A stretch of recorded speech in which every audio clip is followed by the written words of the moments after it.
Dionisio en ese momento tenía 25 años, era un camionero, estoy hablando del año 73. En ese momento estaba en la casa de un tío, porque él viajaba para todos lados, esperando que se hiciera un horario determinado para salir a las rutas a llevar materiales de construcción, Ruta 3, Bahía Blanca. Aproximadamente 12:30 de la noche, sale con su camión cargado, hace unos kilómetros y resulta que él siente que una de las cubiertas estaba como desinflada.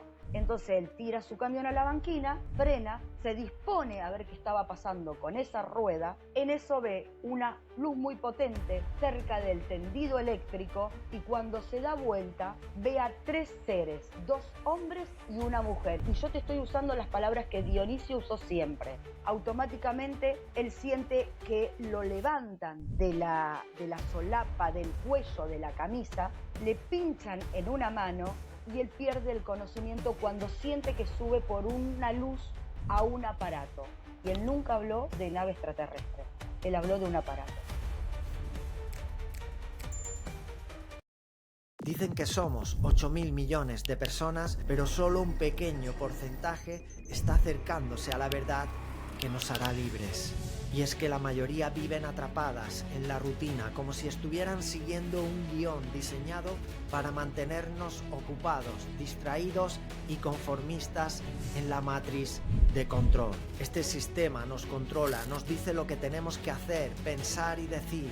Nos programa para desear lo que el sistema quiere que deseemos. Nos enseñan a seguir sus reglas sin cuestionarlas, a aceptar aquello que nos dan sin preguntar por qué. El tiempo avanza y la muerte física se acerca para todos. Cada segundo que dejamos pasar es uno más que no volverá. ¿Hasta cuándo vas a seguir siendo víctima de este sistema corrupto? Es momento de despertar, de expresarte en esta vida a través del poder que eres, de unirte a cientos de personas que investigan para encontrar la verdad, que ya están tomando el control de sus vidas, que ya saben quiénes son. Te invito a entrar a mi comunidad Reset a la Matrix, convirtiéndonos en dueños de nuestra vida sin que nada ni nadie nos limite jamás. Esta es la información que tu esencia buscaba y que ya ha encontrado. Bienvenidos a un nuevo episodio en el podcast de los investigadores de la verdad. Hoy tenemos a alguien que ella no se denomina investigadora, sí curiosa, y su curiosidad le llevó a conocer posiblemente el caso más importante a nivel ufológico en Argentina y muy conocido también en habla hispana. Nos va a hablar de este caso y de toda la experiencia o todo lo que ha sido el aprendizaje para ella a través de seguir este tipo de casos y testigos que son tan importantes para tratar de averiguar qué ocurre realmente en este planeta y todo lo que nosotros, los que estamos investigando la verdad, vamos detrás de este tipo de pistas y de testigos importantes. Así que vamos a dar la bienvenida a Lorena. ¿Qué tal estás? Gracias por aceptar la invitación al podcast. Hola Luis, ¿cómo está? Un abrazo enorme para vos, para toda tu audiencia. La agradecida soy yo por haberme tenido en cuenta y también darle las gracias a Pablo Cano, que fue quien te habló de mí. Así fue. Hace muy poquito charlaba con Pablo Cano y yo le preguntaba y le decía, bueno, pues si conoces a alguien que pueda ayudarnos a dar más luz a toda la temática que tratamos aquí en este canal, el misterio de la vida y tratar de averiguar todo lo que se nos ha ocultado durante tanto tiempo, pues me dices y seguro que va a ser interesante. Y me habló de ti, me habló del caso que vamos a hablar hoy, Dionisio, ¿verdad? Que yo no lo conocía, sinceramente, pero porque tampoco llevo yo muchos años investigando a nivel profundo, en mi caso. Entonces, claro, es normal que no conociera, pero ahora sí que me interesa mucho y tú tuviste el privilegio de conocerlo en persona. Él ya no está en este plano y también de entrevistarlo. He podido revisar esa entrevista y creo que va a ser muy interesante todo lo que nos vas a aportar, en este caso de Dionisio Janca, ¿verdad? Que era argentino y que fue un caso muy conocido, ahora vamos a hablar de él. Así que si quieres, comenzamos. Te puedes presentar, puedes decir quién eres, a qué te dedicas y ya iniciamos el podcast, ¿vale? Bueno, a ver, como bien dijiste vos, mi nombre es Lorena Ciarrata. Me dedico en mi vida personal, nada que ver con el misterio, o sea, soy de otro palo, o sea, tengo comercio, y eso es la parte de Lorena personal, privada. Tengo una gran curiosidad por esta temática, a raíz de algunos eventos en particulares. Eso hizo que empezara a adentrarme en lo que son los misterios, y en lo que me apasiona dentro del misterio es el fenómeno ovni, o la ufología, o la ovnilogía, como le quieran decir cada uno. Esa es mi gran, es mi fetiche. El fenómeno ovni es lo que más me gusta dentro de todo lo que es el misterio. A raíz de eso, hace algunos años, precisamente el 19 de octubre del 2019, junto con otra chica, abrimos un espacio aquí en la ciudad de Rosario que se llama Café Ufológico Rosario.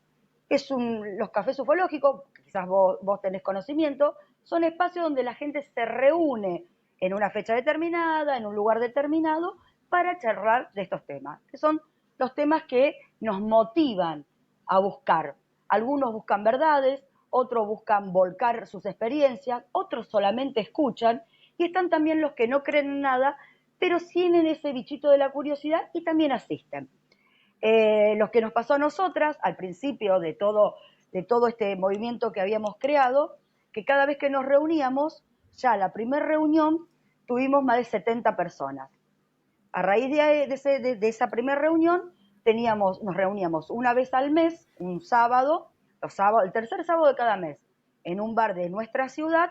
Las entradas son libres y gratuitas. Esto lo cuento porque cualquiera puede abrir un espacio como esto. Solamente hay que tener voluntad, responsabilidad y respeto para uno y para quien viene a estos espacios. Y son gratuitos. Cada uno que va a un bar paga lo que consume. ¿Me entendés? Y bueno, a raíz de ahí empezamos con 70 personas, y después cada reunión que teníamos de 100 a 150 personas que venían de distintas partes de Argentina, incluso, a compartir esas 2 horas de reunión. Después nos agarra la bendita pandemia, como cada uno lo quiera llamar, y a partir de ahí quedo sola en este espacio, haciéndolo de manera virtual. Una vez al mes, lo que yo hago es mi programa en el canal del investigador argentino Carlos Guiurchú, que es youtube.com/demonios. Siempre estoy acompañada de un grupo de amigos, pero en esta movida se suma una compañera, una amiga hoy, que es Marina Giaveno, y las dos nos encanta la temática. ¿Y qué dijimos? A ver, los cafés ufológicos es encuentro de personas que tuvieron experiencias. ¿Cómo hacemos para en una pantalla juntar personas que hayan tenido experiencia y poder contarla? Entonces, ¿qué es lo que hicimos? Algo que a mí me gusta muchísimo, un revisionismo histórico. Empezamos a buscar casos que tenían 30, 40, 50 años, que constan en todos estos libros que vos, que yo, que cualquier amante de estos temas tiene en su biblioteca, y empezamos a buscar los testigos. ¿Cuál era el problema, Luis? Que los testigos no tienen redes sociales como vos, como yo, porque hablamos de personas de 70, 80, 90 años. Entonces era toda una odisea encontrarlo, porque uno tenía que hacer teníamos que abrir el abanico y empezar a contactar quizás a los nietos o bisnietos que sí manejan redes sociales para poder llegar a ese testigo. Entonces era una situación bastante caótica y maratónica, pero una adrenalina muy lindo, muy divertido. Con Marina tenemos miles de experiencias que son bizarras, que son divertidas incluso.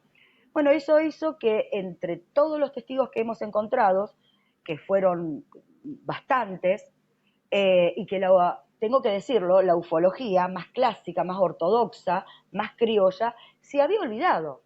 ¿Por qué? Hablaban del caso, pero hablaban en tercera persona. O sea, me lo contó un libro a mí y yo te lo transmito a vos. Y el testigo, si el testigo nos puede brindar más información que un libro o que nosotros como interlocutores. Entonces, ¿qué hicimos? Buscamos los testigos. Y de esa manera fue como, entre tantos testigos que encontramos, dimos con el paradero de Dionisio Yanca. El Dioni, como nosotros le decimos, hacía 48 años que nadie sabía nada, y ahora voy a relatarte un poco de qué se trata el caso y por qué tantos años en el anonimato. Empecé la búsqueda sola, estuve 1 año y medio buscándolo. Ya llegaba, ¿viste? Cuando vos decís, bueno, ya estoy cada vez más cerca porque había indicios. Yo buscaba a una persona que no sabíamos si estaba viva o estaba muerta, porque por 48 años nadie supo nada. Y en los últimos 6 meses se suma Marina Giaveno, mi compañera, y ahí, entre las dos, pudimos dar con un dato que en el documental, en la película que se va a estrenar quizás a fin de este año o a principio del año que viene, eso lo contamos ahí, no voy a hacer spoiler porque eso ya grabamos todo, pero ahí contamos cómo fue encontrarlo y cuál fue el dato preciso que hizo que nosotros lo tuviéramos oculto a ese dato y que, bueno, en la película lo contamos para llegar a Dionisio. Y así fue como lo encuentro, llamo, disco, lo encuentro, cuando me dan el teléfono, llamo y le digo, hola, Dionisio, y del otro lado me dicen sí. De los nervios le corté, porque imagínate, durante 2 años buscándolo, donde muchos amigos de la ufología estaban pendientes de poder encontrarlo y todos íbamos por el mismo camino. No sabíamos si estaba vivo o estaba muerto. Y cuando lo encontré, de los nervios corté. Bueno, al rato, cuando me repuse, tomé, viste, aire, llamé a un par de amigos, digo, está vivo, y lo volví a llamar y me presenté. Y le dije la verdad. Le dije, mira, yo no soy investigadora, yo no soy periodista, yo soy una curiosa que busca testigos de experiencias extrañas para poder darle voz nuevamente. Automáticamente fue como una conexión muy genuina. Y yo voy a decir las palabras que él usó cuando luego lo conocimos personalmente. Dionisio pasó a ser parte de mi familia. Dionisio pasó Navidades con nosotros, se fue de vacaciones con nosotros, él venía a casa y se quedaba en casa. Y él me dijo, cuando yo escuché tu voz, me dio confianza. Y bueno, fue así como preparamos aquella primera entrevista, y yo no le llamo entrevista, fue un conversatorio, una tertulia, una charla. Pero ahora a lo mejor, Lorena, creo que sería, para la gente que no conoce el caso, directamente explicarle por qué es tan importante este caso, este testigo dentro de la ufología y en todos los casos que tú has conocido, y qué fue, en resumen, si quieres, lo que le ocurrió a él, y luego ya entramos con toda la parte personal, entrevista y todas las conclusiones, ¿verdad? Yo creo que sería lo mejor para quien no conozca el caso. Perfecto. La importancia de encontrarlo es por lo que yo te voy a desarrollar ahora y por qué parte de investigadores argentinos e incluso algunos españoles se le pusieron los pelos de punta o la piel de pollo, como decimos acá, cuando escuchamos después de 48 años lo que había vivido Dionisio. Dionisio en ese momento tenía 25 años, era un camionero muy conocedor de lo que es la vida del camionero. Te estoy hablando del año 73, no es lo mismo que ser un camionero ahora, donde las carreteras, como le dicen ustedes, son totalmente diferentes y donde los camiones eran totalmente diferentes. Y esto te va a parecer una tontera lo que te estoy diciendo, pero sí es importante por lo que sucede luego. Dionisio era un experto ya porque él a los 11 años ya se había subido a los camiones y a los 16 años él ya tenía un permiso de parte de sus padres para manejar. Él a los 18 años ya era un camionero, podríamos decir, de índole casi profesional. Él era oriundo de Ingeniero Jacobasi, en Bariloche, cerca de Bariloche, para ponerlo en una ciudad turística muy conocida a nivel mundial. En ese momento estaba en la casa de un tío, porque él viajaba para todos lados, esperando que se hiciera un horario determinado para salir a las rutas a llevar materiales de construcción. Ruta 3, Bahía Blanca. Aproximadamente 12:30 de la noche, sale con su camión cargado, hace unos kilómetros y resulta que él siente que una de las cubiertas estaba como desinflada. Y por eso acá es la importancia de entender lo que era un camionero del año 73 y no compararlo con un camionero del año 2025. Se suponía, y muchos decían, que a 300 metros había una estación de servicio, y entonces, ¿por qué él había parado en la ruta a ver la rueda desinflada? Porque el camionero de esa época no llegaba a una estación de servicio para solucionar los problemas del camión. Lo arreglaban en el momento que correspondía en el lugar que sea. Entonces él tira su camión a la banquina, frena, se dispone a ver qué estaba pasando con esa rueda, en eso ve una luz muy potente cerca del tendido eléctrico y cuando se da vuelta ve a 3 seres, 2 hombres y una mujer. Y yo te estoy usando las palabras que Dionisio usó siempre. Y por eso la importancia de siempre tratar de usar las palabras que el testigo dijo. Porque uno, con el énfasis de querer creer que puede haber sido lo que uno necesita que sea, pone palabras que no son a veces. Entonces él lo describió como 3 seres, 2 hombres y una mujer. Automáticamente él siente que lo levantan de la solapa, del cuello de la camisa, le pinchan en una mano y él pierde el conocimiento cuando siente que sube por una luz a un aparato. Y él nunca habló de nave extraterrestre, él habló de un aparato. Hasta ahí es lo que él recuerda.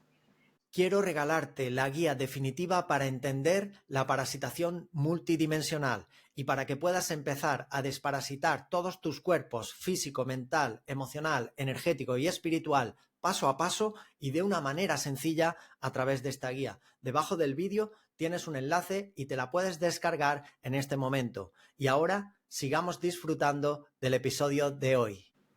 A ver, aquí me surgen varias preguntas, si quieres, y vamos. Los seres, ¿él los define como humanos, como no humanos, o de qué aspecto? También me gustaría saber vestimenta. Y en cuanto al aparato, ¿él lo define como flotando en el cielo o está a ras de tierra? ¿Cómo sería eso? Mira, él define los seres como seres. Nunca le dio ninguna connotación de personas de otros planetas, de seres humanos. Describió como 3 seres, 2 hombres y una mujer. O sea que vos podés interpretar lo que quieras, porque él nunca dijo que eran seres extraterrestres. Los describe con una vestimenta muy ajustada al cuerpo, o sea, su fisonomía, la fisonomía de los 3, a él le dieron indicio que eran 2 varones y una mujer, rubios, esbeltos, lo que nosotros, con el diario del lunes, podemos considerar que podrían ser nórdicos, pleyadianos y todo eso que nosotros le ponemos. Botas anaranjadas con un cinturón anaranjado. Eso es todo lo que él describe de esos seres. Ese aparato estaba en el aire, pero no tan alto, o sea, ni al ras del piso, ni tampoco excesivamente alto. Estaba ahí. Y él siempre dijo un aparato. Y en ningún momento hay un mensaje hacia él en absolutamente, o sea, no interactúan. Directamente hay un pinchazo y ya pierde la conciencia. Y pierde la conciencia. Él sube por ese haz de luz, que es lo último que recuerda, y aparece a las horas en una localidad que se llama Villa Bordeu, o Villa Bordou, como quieran, porque, bueno, Villa Bordeu, como le decimos aquí, que es a unos kilómetros, aproximadamente 10, 11 kilómetros, de donde queda el camión, de donde él es raptado, por decirlo de alguna manera, totalmente desvariado, él no sabía qué le pasó, lo levanta una persona, lo lleva al hospital español. El hospital español en Bahía Blanca es un hospital privado, y como él no se acordaba ni cómo se llamaban, lo trasladan al hospital municipal, que vendría a ser un hospital que es público, que es de acceso a cualquier persona, tenga o no acreditación para entrar ahí. Ahí, él no se acuerda cómo se llama, él tenía un fuerte dolor de cabeza, ingresa como NN, o sea, no podían ponerle el nombre porque él no sabía, dan a conocer en la televisión, del medio de comunicación del momento, con una foto de él, automáticamente lo reconoce su familiar, pero previo, él cuenta a enfermeros y a gente que estaba allegada a él en ese momento de la internación, lo que le había sucedido. ¿Qué pasó en ese momento? En la misma ciudad estaba ni más ni menos que el reconocidísimo, ya en auge, investigador uruguayo radicado en Argentina, Fabio Serpa.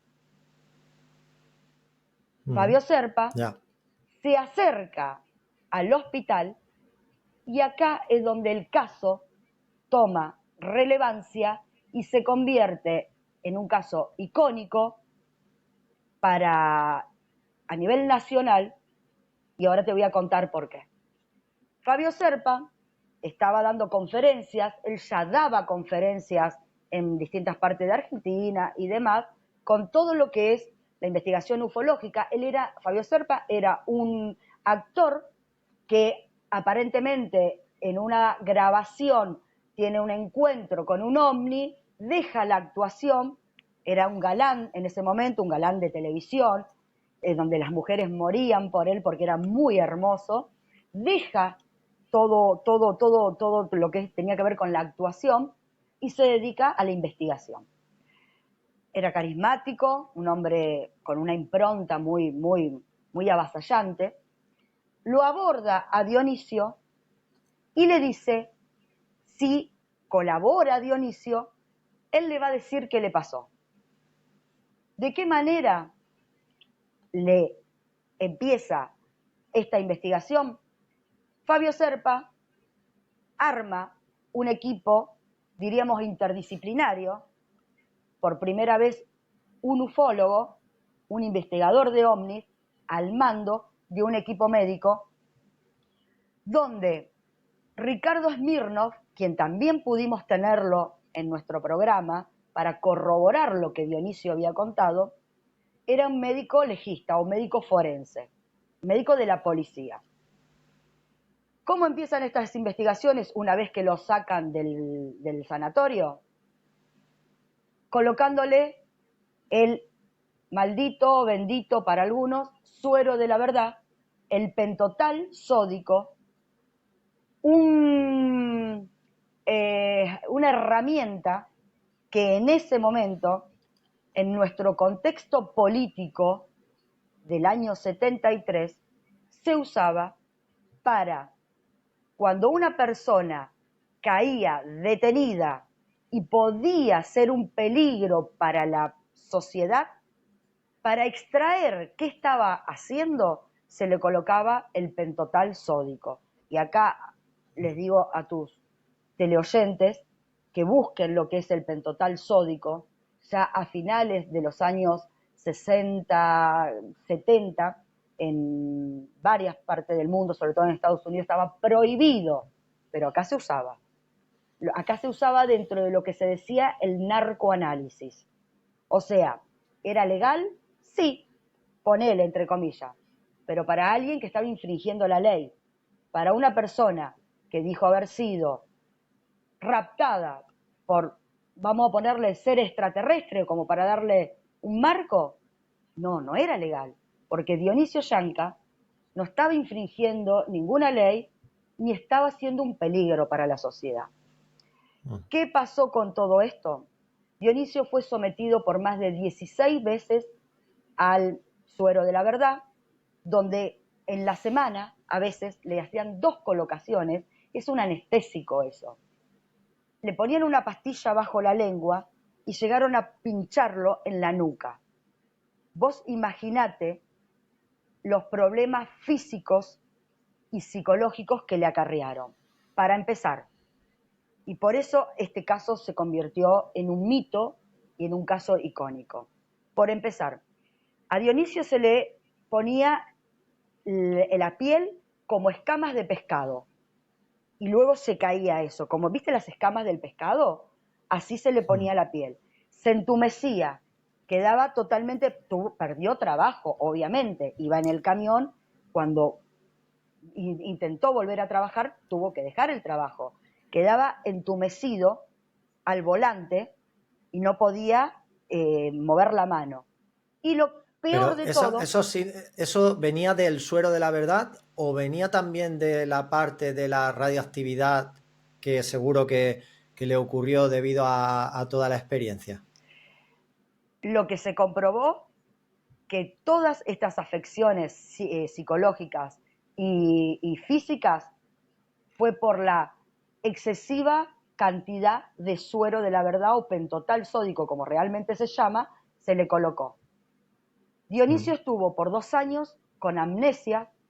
Él estaba en un lugar, no sabía qué estaba haciendo, empezaba a caminar y terminaba a lo mejor a miles de kilómetros, o sea, iba, a lo mejor lo levantaba un camionero, lo levantaba otro, y así estuvo perdido por un par de años. ¿Qué es lo que más relevante de todo esto? ¿Por qué el caso quedó en segundo plano? Y acá la gente va a decir, che, pero ¿estamos hablando de un caso ufológico o estamos hablando de secuelas que le dejaron los humanos? No, estamos hablando de las dos cosas al mismo tiempo, pero fue tan grave lo que los humanos hicieron con Dionisio Yanca que el suceso ufológico quedó en segundo plano, Luis. Claro, por querer sacar la información, pues violaron todo en él, ¿eh? La salud, la intimidad, absolutamente todo. Le destrozaron la vida, Le literalmente. destrozaron la vida. Y literal le destrozaron la vida porque Dionisio siempre pidió que por favor le mostraran las grabaciones de lo que él decía en esas hipnosis, porque él quería saber qué le había pasado. Dionisio Y tenía murió. derecho a saberlo, claro. Era el primero que debería saber eso. Exactamente, exactamente. Y esto también creo que hoy por hoy, que si bien las hipnosis regresivas no tienen la validez y tampoco se usan como se usaban en aquellas épocas, pero sí se siguen haciendo algunas sesiones, eh, quizás regresiones o esta cuestión de bajarte para que vos puedas contar lo que te sucedió. Creo que el primero que debe saber lo que le pasó es el protagonista de un suceso extraordinario. Entonces, eso también hay que tener en cuenta. Bueno, él murió el 31 de mayo del 2024. Hicimos todo lo posible para poder encontrar esa, o sea, sabemos quién la tenía, quién tiene esas grabaciones, pero para que Dionisio supiera qué fue lo que vivió, y nunca, nunca, nunca se dio a conocer. Nunca. A raíz de eso, de esa cantidad de abuso que se le suministró de una u otra manera a Dionisio, hizo que Dionisio se escondiera por 48 años. Perdió familia, perdió amigos, perdió absolutamente todo y él quedó relegado de la propia vida. Y cuando a él lo encontraban, que en 48 años hubo un par de veces de periodistas que pudieron dar con él hasta rompía sus documentos, cambiaba el chip del teléfono. Creo que es el hombre que más cambió de número de teléfono, porque él no quería volver a pasar. Él, a partir de lo que le Lógico. sucedió, él dijo, yo siempre hablaba con él y siempre le preguntábamos si algo más le había sucedido durante todo este tiempo, y él dijo, si algo me sucedió, jamás lo volvería a contar. Obviamente que él contó algunas cosas, pero como no lo contó él abiertamente, tampoco este pequeño grupo de amigos, y ahora te voy a contar quién era este pequeño grupo y qué fue todo lo que pasó luego, jamás vamos a salir a contar lo que Dionisio no contó públicamente. Pero Dionisio vivió una tortura durante muchos años porque él se tuvo que aislar de todo el mundo. Esta investigación que Fabio Serpa hizo llevó al investigador al podio de los podios, y en el año 76, en Acapulco, en México, ganó el primer premio internacional de ufología, precisamente por haber sido vanguardista, por usar un ufólogo, por ser un ufólogo y un equipo médico al servicio de este investigador. Y en una revista Mundo Desconocido, que es de allí de España, que seguramente la debes conocer, y pudimos dar Sí. con esa revista gracias a un investigador español y gracias que me pidió total reserva, pero también gracias a un investigador argentino, Marcelo Metaller, que la pudo comprar y me la dio, pudimos tener donde Fabio Serpa mismo firma y dice que le pide disculpas a Dionisio Yanca por haberlo torturado investigativamente por más de 2 años.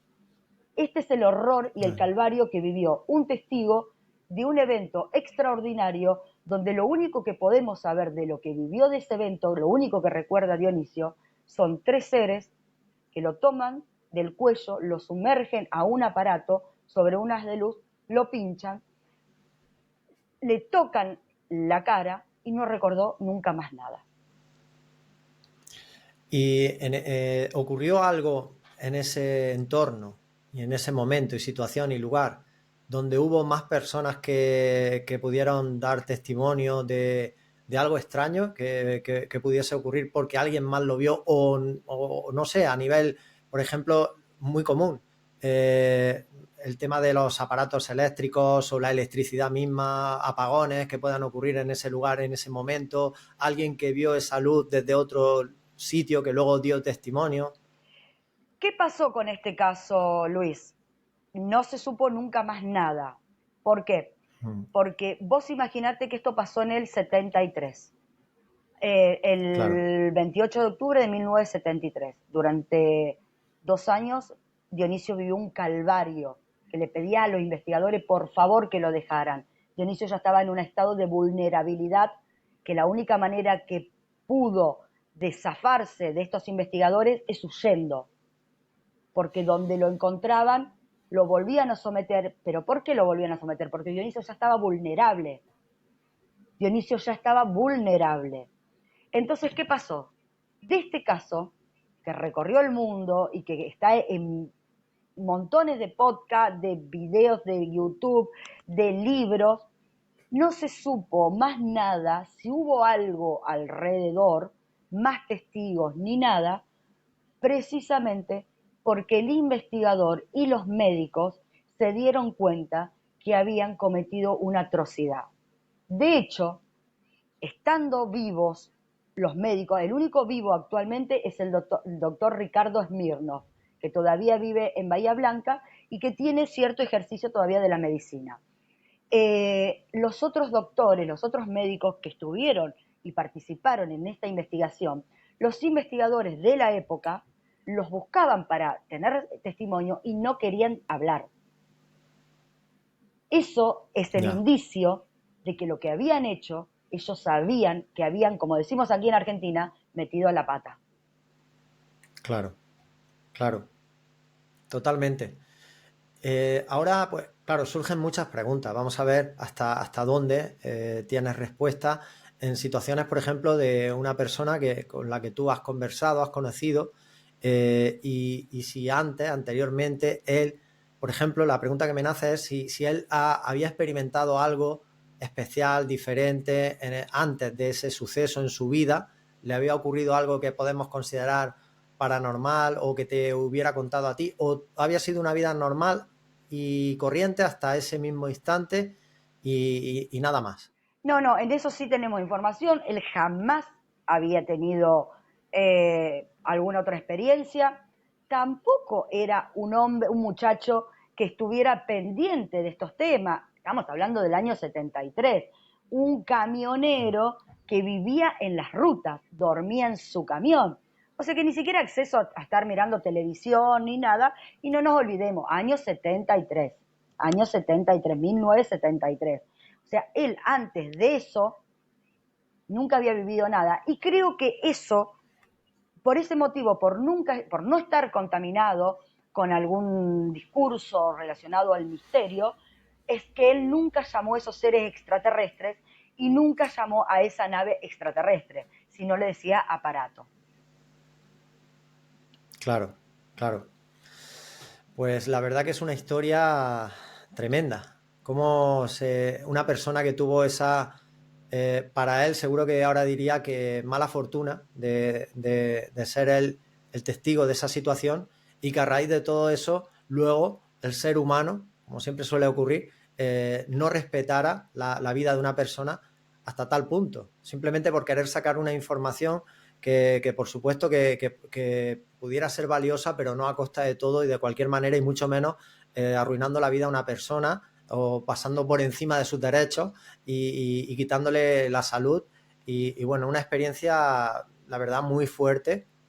Y ahora, pues, lo que tú nos puedas aportar, lo que pueda ser más relevante de este caso, en cuanto a lo que es la temática de este podcast, que es tratar de sacar conclusiones, de averiguar qué sucede en este plano, a nivel ufológico también, y también seguramente testigos que tú conoces. Bueno, lo que tú quieras contar y compartir con nosotros, seguro que va a ser muy interesante. Yo siempre digo lo mismo y casualmente ayer hablando con un amigo periodista acá de Argentina también, Marco Bustamante, eh, eh, hablábamos de esto, si alguna vez vamos a descubrir la verdad. Y si vamos a descubrir la verdad, tendremos que interpretar cuál es la mentira en esto. Entonces yo siempre estoy en esta disyuntiva. Si voy en busca de la verdad, ¿dónde estoy identificando la mentira? Y a la mentira no la puedo identificar. ¿Por qué?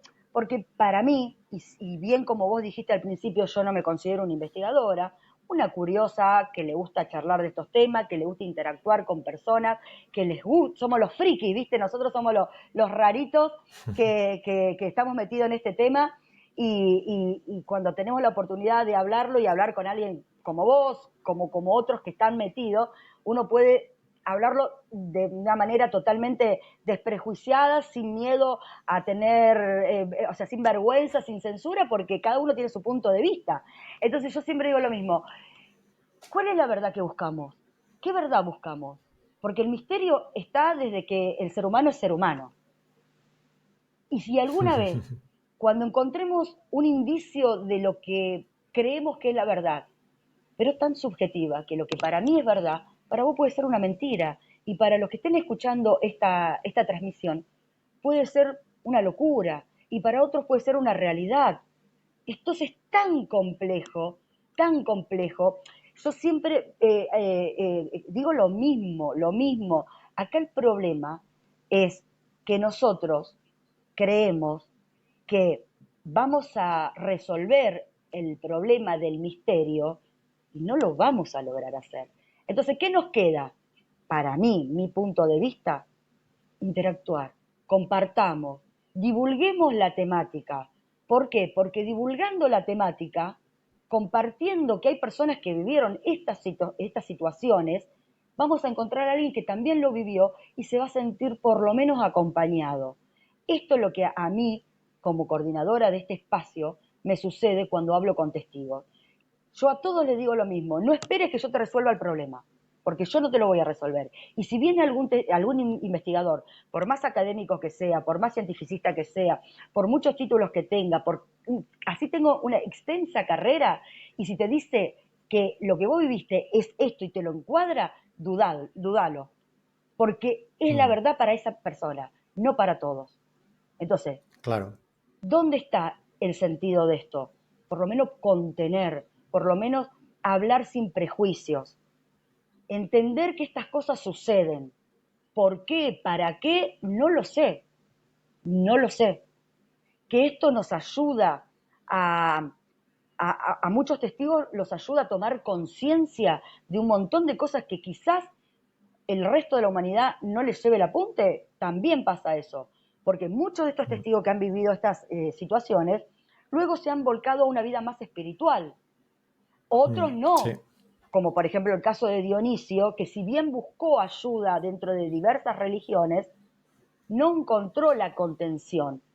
Lo que sí encontró, cuando nosotros pudimos dar con él, este pequeño grupo de contención que hicimos, porque no solo lo sacamos del sur donde él vivía y lo trajimos a vivir a una ciudad más cercana a nosotros, y te voy a decir la ciudad, en la provincia de Córdoba hay una ciudad que se llama Villa María, donde vive Damián Bernardis, un amigo también, un investigador de la temática, o sea, con muchos puntos en común tengo con él, los llevamos a vivir ahí y Damián estaba muy cerca de él. Y después estaba ese pequeño grupo de contención. Y permitime nombrártelo porque es importante, porque más allá de que entre nosotros, de este grupo de contención, pensamos todo diferente con la temática, estábamos unidos para una sola causa, que era acompañar al viejo. Checo Jaroslá, Karina López, mi marido Pablo, Marina Llaveno, Damián Bernardi, Marcelo Metaller y Carlos Giorgio. Ese era el minúsculo grupo que lo contenía. ¿Y de qué manera lo contenía? No hablando más del caso, llamándolo y preguntándole, ¿qué comiste hoy, viejo? Che, ¿te querés venir unos días para casa? Che, nos vamos de vacaciones, ¿te sumás? De esa manera lo conteníamos. Claro, Entonces, porque estabais viendo al ser humano, cosa que no vieron ellos, que no vieron los primeros que quisieron extraerle la información a toda costa. Vosotros llegasteis a contactar, que es lo que en realidad y espiritualmente deberíamos de hacer siempre, mirar a la persona por encima de todo, al ser humano que ha pasado por una situación así y que ha sido tan acosado, ¿verdad? Y vosotros, por eso también se abrió a vosotros y quiso tener más contacto después de estar tanto tiempo cambiando de domicilio y huyendo de personas porque desconfiaría de todo el mundo. te cuento esto también. A raíz de haberlo encontrado, cuando él viene por primera vez a Rosario, que viene dentro del marco de contar su historia en el Café Ufológico Rosario, previo, yo ya habíamos encontrado otro testigo icónico muy cerca de aquí de Rosario, que es el caso de Ángel Morazzi, un caso también que tiene como frutilla del postre el único expediente judicial de la República Argentina. Sé que allí en España hay un caso que tiene un expediente judicial, no policial, que hay un montón, Luis, judicial, la justicia, el juzgado tomó cartas en el asunto y pudimos hacer contacto con los dos y los dos se hicieron amigos. Qué Ángel bueno. todavía está entre nosotros, con el cual también tenemos un diálogo Sí, permanente. cuéntanos también su caso y cualquier caso de testimonios que podamos sacar puntos en común entre todos y qué ocurrió también en este caso. Yo te voy a decir cuál es el punto, te voy a relatar el caso y te voy a decir cuál es el punto en común, Vale. no solo en estos dos casos, sino en la mayoría, precisamente porque lo que a mí me gusta es un revisionismo histórico. Y te voy a decir cuál es el punto en común. Y vas a ver que no tiene nada que ver con seres de otros planetas. Y déjame que te lo cuente. El caso de Ángel Morazzi pasó el 19 de junio de 1980.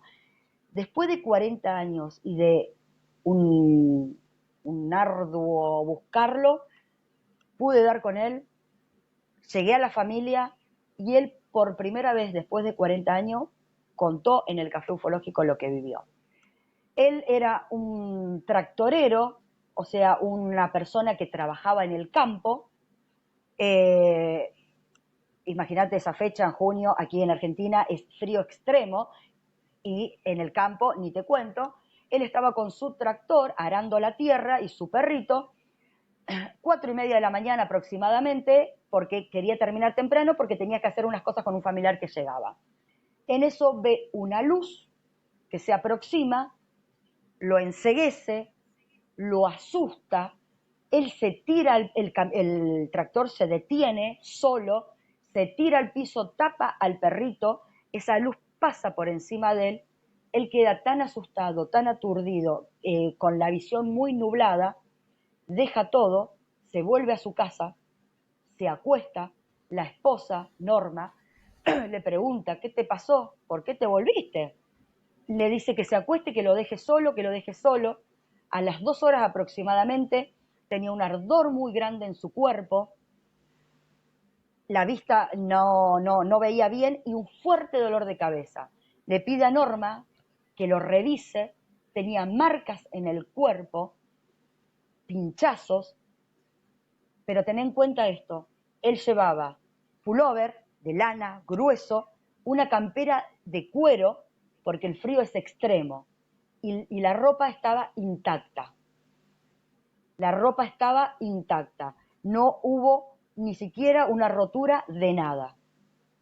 La mujer lo revisa, lo llevan al hospital, lo empiezan a revisar médicos, y ven que él tenía una descompensación en su cuerpo, en su organismo, entonces lo someten a diversos estudios. La policía se acerca, ¿por qué? Porque alguien lo atacó. Y acá no estamos hablando de seres de ningún lado hasta este momento.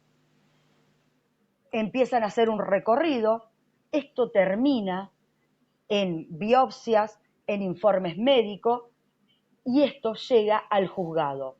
Es el primer y único en Argentina expediente judicial y la carátula del expediente es presunto ataque ovni. Ya, Increíblemente, la justicia caratula este episodio como un ataque de un objeto volador no identificado. Previo a llegar a que lo rozó era un objeto volador no identificado, se hizo todo un relevamiento de la zona. ¿Por qué? Porque en el campo muchas personas, muchos propietarios, tienen sus avionetas para fumigar. Entonces se hizo todo un seguimiento a ver si alguna avioneta, alguna aeronave, estas que son de pequeño porte, había provocado esta lesión. Y nada, claro, nada, todo dio negativo, claro. todo dio negativo. Ángel empieza a tener el acoso de los investigadores y el acoso de los medios de comunicación. Agarra a su pequeña hija que tenía 1 año, 1 año y medio, y a su esposa, y estuvieron por 2 años, esto sucedió en Arequito, muy cerca de Rosario, pero estuvieron 2 años escondidos en un convento donde le dieron alojamiento, y él nunca más volvió a su ciudad natal, que es Arequito. Él ahora vive en otro sitio más cercano a la ciudad de Rosario, y nunca más volvió a tener conocimiento de qué fue lo que pasó. La causa se siguió por varios años, pero sin resultado. Imagínate, estábamos hablando de un objeto volador no identificado, pero donde la justicia tomó cartas en el asunto. Yo aquí saco varias conclusiones que quiero compartir contigo, que creo que pueden ser interesantes hasta ahora en todo lo expuesto y en estos casos en común o puntos en común, que ahora tú nos dirás también con el caso de Diony. Pero fíjate, conclusiones rápidas que saco. Estos seres, sean quienes sean, que no sabemos si son humanos, no humanos, si pertenecen a este plano, mundo o no, o vienen de fuera, si pertenecen a un gobierno secreto, también ser humano, ¿por qué no? Y están experimentando con el propio ser humano. Todas las posibilidades abiertas, al menos en mi mente, yo nunca me cierro a ninguna. Pero fíjate, van buscando a personas que están solas, aparentemente no quieren que nadie más vea lo que van a hacer, lugares, horas puntuales y gente en lugares muy concretos que no hay testigos. Esto es un punto en común claro.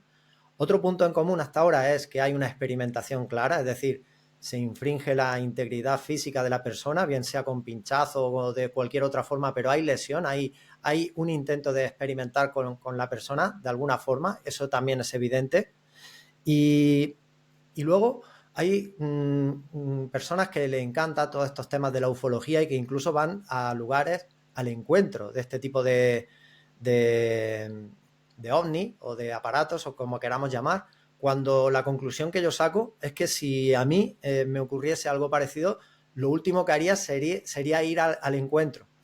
Yo correría en sentido contrario hasta ahora por todo lo que he investigado, porque no parece que sea algo benévolo para la vida de la persona que le ocurre esta situación. Entonces son conclusiones muy, bueno, pues que quiero contar y que quiero transmitir hasta ahora, que no sé qué te parece, si estás de acuerdo o no, Es pero bueno. que sí, estoy totalmente de acuerdo, y mirá qué loco es todo esto.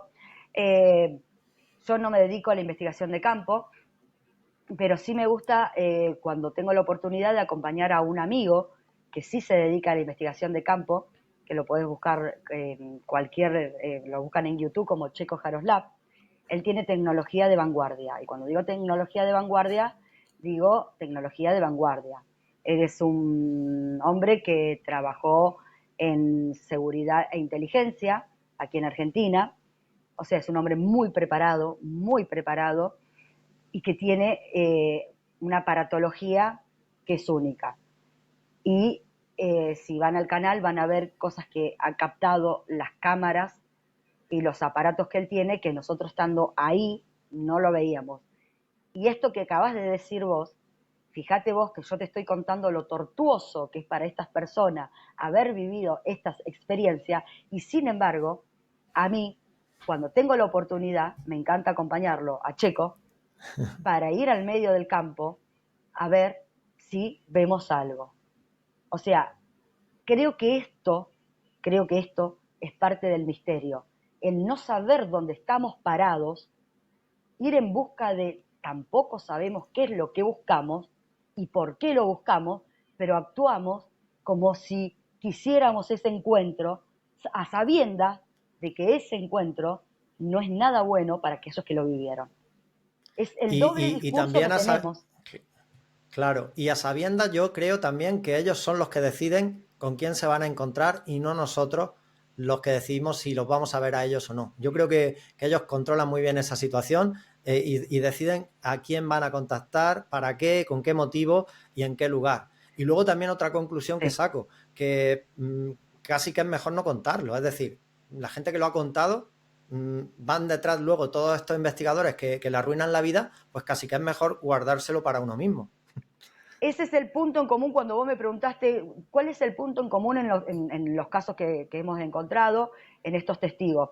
Es ese. El punto en común Claro, entre todos son normal. dos cosas.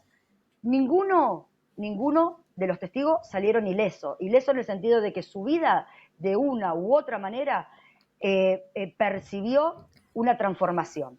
En algunos casos se puede decir positiva, en otros casos traumática. Pero ninguno salió, es una bisagra en la vida de ellos. Por más que no quieran hablar más del caso, por más que no lo quieran recordar, cuando lo hacen y en su soledad, sí lo hacen en su soledad, lo recuerdan, no pueden dejar de sentir que ese evento los transformó. Y ese es el punto en común entre ellos. Y el otro, y el peor de todos, es que en ese tiempo era tan necesario demostrar que éramos visitados por seres extraterrestres, porque en ese tiempo estos casos se catalogaban de dos maneras, o verdaderos o fraudes.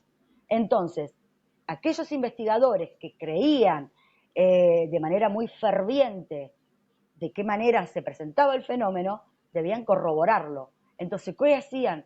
Acosaban, Claro, acosaban, quizás sin la intención de lastimarlo, obviamente que no había una intención de lastimar al testigo, inconscientemente se logró lastimar, lo acosaban para extraer esa información y el testigo era el perjudicado. El testigo y el entorno familiar. No nos olvidemos que esas personas tienen un entorno familiar, que también son los afectados indirectamente en todo esto. claro, totalmente. Hay más casos de afectados que lógicamente es su familia, a los conocidos y a todas las personas que son seres queridos, en definitiva, claro que sí. Bueno, pues conclusiones muy interesantes. No sé si hay por ahí algo que nos quieras contar también que pueda ser interesante para la audiencia o algún caso más que quieras transmitirnos. Casos hay un montón, incluso si entran al canal youtube.com/demonios, ahí me van a ver haciéndolo en vivo y está todo colgado, igual que si entran a las redes de Café Ufológico Rosario, yo luego después lo cuelgo en mi pequeñito canal, que lo tengo solo de respaldo para colgar lo que grabé en Demonios. Pero mi conclusión, siempre digo lo mismo, y para mí es más fascinante el fenómeno humano que el fenómeno extraterrestre, porque nos deja más enseñanza y más conclusiones nosotros cuando interactuamos que aquellos que no lo vemos. Aquellos que no vemos, el misterio está. Quizás yo estoy estirando la mano y esté pasando a algún lugar que no tengo ni la menor idea. Seguramente que hay Sí. algo ahí. Estoy totalmente segura que hay algo ahí. Estos testigos no mienten. Estos testigos se topan con algo que nosotros no le podemos dar una respuesta, que ellos necesitan una respuesta. Entonces, ¿qué hacemos? Fíjate que la ufología, y vos también estás empapado, si bien tu canal es muy amplio, vos también estás muy empapado en el tema del fenómeno ovni, la ufología es un ambiente complejo y no lo estoy demonizando. Estoy hablando de la complejidad. ¿Por qué? Porque es un fenómeno fronterizo. Entonces, todo lo que está en la frontera, o sea, rozamos entre el límite de la verdad y de la mentira, de la locura y de lo racional. Entonces, cómo podemos ayudar a ese testigo? Es muy simple. Divulguemos la temática, que esto llegue a la mayor cantidad de gente posible y escuchemos al testigo. Démosles lugar y no nos olvidemos que nosotros no somos los protagonistas. Nosotros somos divulgadores, otros investigadores, no importa la rama que elijan para divulgar y para investigar, pero el protagonista es el testigo. El protagonista es Y el testigo. además, protagonista y víctima, Y víctima. porque yo lo que veo son víctimas, totalmente, ¿verdad? Y hay que tratarlos como tal, como víctimas de un caso que en la mayoría de las situaciones no es un caso feliz para su vida ni les lleva a experiencias más positivas, sino todo lo contrario. Entonces, el respeto por el ser humano, y por eso entiendo que te interese tanto la historia humana, porque ahí es donde está la verdadera enseñanza, más allá de lo que pueda haber o no pueda haber, que evidente que todos los que estamos investigando sabemos que eso es real y que esos casos son reales y que son personas que no están mintiendo, que está clarísimo, eso está clarísimo. Pero ahora me gustaría ya en cuanto a ti, en cuanto a Lorena, conclusiones que tú puedas tener en tu interior y que nos quieras compartir en cuanto a lo que pueden ser estos objetos, si tú crees que vienen de otra dimensión, si pertenecen al propio ser humano, y también las preguntas que hacemos aquí en este podcast, que también seguro que van a ser interesantes, tu conclusión en cuanto a quiénes somos nosotros, qué hacemos aquí y cuál es nuestra misión de vida. Toda esa parte de preguntas trascendentales que nos hacemos, que seguro que tú tienes tus propias respuestas también en base a todo lo que tú has conocido y testigos tan importantes. Así que estas preguntas, estas respuestas que tú puedas aportarnos, y también en cuanto a la ufología, ¿qué piensas? ¿Qué crees? ¿Que vienen a visitarnos? ¿Que todo es un montaje dentro de los gobiernos secretos? Bueno, las conclusiones que tú nos puedas compartir.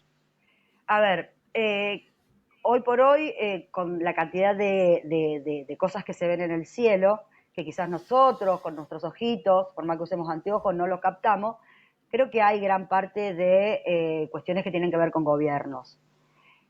Pero también no se puede descartar la cuestión esa invisible que no conocemos. Yo creo que no sé si somos visitados por inteligencias no humanas, no tengo la menor idea, jamás podría dar una respuesta a eso, porque también mis conclusiones varían. ¿Por qué varían? Porque no me quiero encasillar en creer que tengo la respuesta de algo cuando ni siquiera haber interactuado después de haber interactuado con tantos testigos, ellos me pueden aportar una respuesta, ellos que son los que lo vivieron, menos yo, sentada acá en la oficina de mi casa, interactuando a través de estas plataformas, menos yo. Entonces, Eso dice mucho de ti y de tu honestidad, y es muy valioso. no tengo la menor idea, no tengo la menor idea.